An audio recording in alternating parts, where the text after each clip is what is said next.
멤버케어는 전 세계 선교사들을 지원하고 훈련하며 멘토링하는 방법입니다. 오늘은 바울의 가장 가까운 동료 중 한 명인 디모데에 대해 이야기해 보겠습니다. 저는 이 주제를 멤버케어의 관점에서 본 리더의 출연으로 정했습니다. 오늘은 고난의 신학으로 시작해 보겠습니다.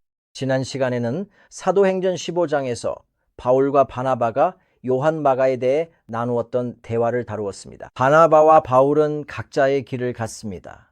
바울은 신라를 여행 동반자로 삼고 1차 선교 여행 때 세워졌던 교회들을 다시 방문하기 위해 길을 떠났습니다. 이제 사도행전 16장으로 넘어가 보겠습니다. 바울과 신라는 더베와 루스드라를 포함한 여러 지역을 여행하며 그곳에서 바울은 디모데를 만납니다.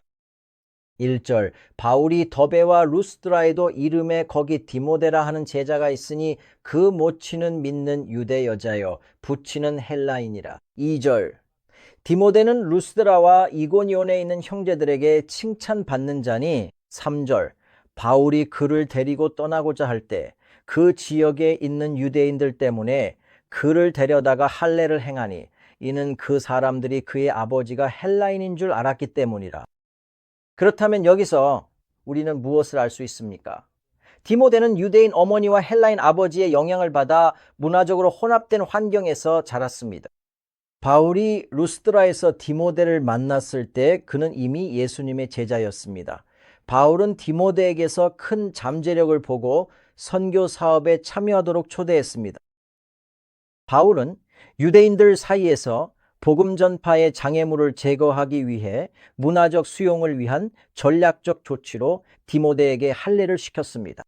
헬라인 아버지의 아들인 디모데는 당시 할례를 받지 않았습니다. 유대인 공동체에 다가가기 위해 바울은 디모데에게 할례를 시켰습니다.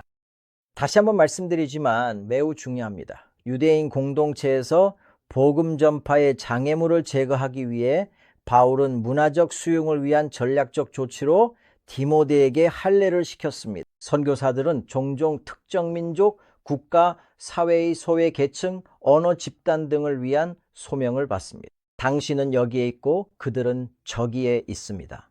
따라서 오늘날 당신의 위치와 선교사의 위치, 그리고 선교사가 이루고자 하는 목표 사이에는 간극이 있습니다.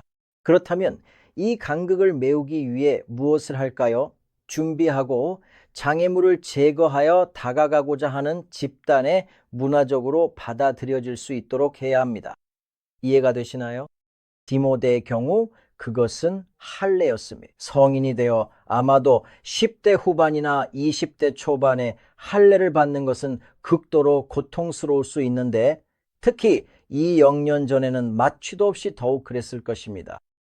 오늘날 우리의 경우 장애물을 제거한다는 것은 다른 나라, 다른 환경으로 이주하는 것을 의미합니다.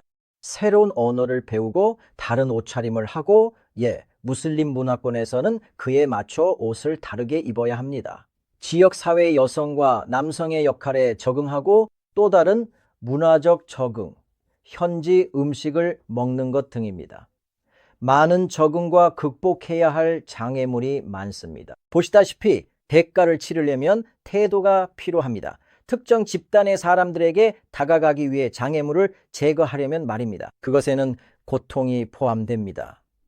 디모데에게는 물론이지만 우리 삶에도 고통이 있습니다. 고난 말입니다. 바울에 대해 제가 한 말 기억하십니까? 15. 주께서 말씀하시기를 가라.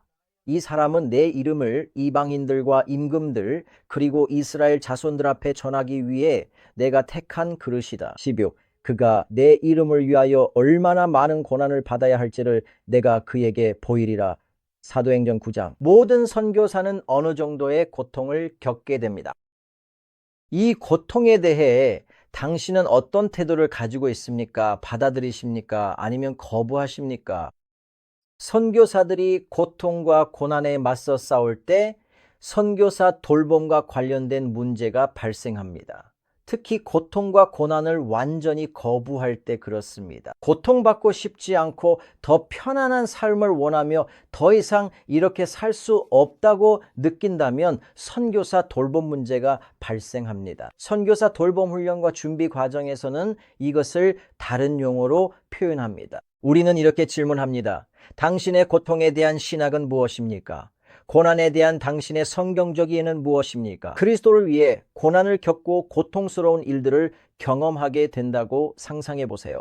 당신의 신학에서 이 부분을 어디에 위치시키고 있습니까? 이러한 상황에 대비하고 이해하는 것이 매우 중요합니다. 멤버 케어에서 사용하는 또 다른 단어는 회복 탄력성입니다.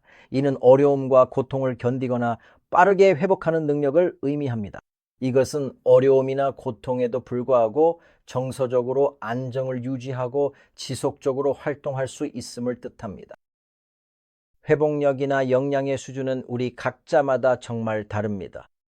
하나님께서 우리 삶에 주신 부르심이 우리 각자마다 다르듯이 우리 모두가 슈퍼맨이나 슈퍼우먼이 될 필요는 없습니다.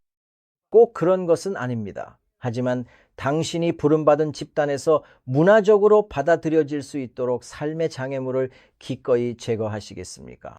특정 사람들이나 민족 집단에 대한 당신의 부르심이나 마음에 대해 생각해 보세요. 문화적 기대에 적응하는 태도를 갖는 것은 당신의 소명과 일치합니다. 이 집단에 적응하고 그들을 섬기기 위하여 얼마나 많은 고통과 고난을 감수할 의향이 있습니까? 답하기 쉬운 질문은 아니지만 고통에 대한 당신의 신학을 탐구하는 데 중요한 질문입니다.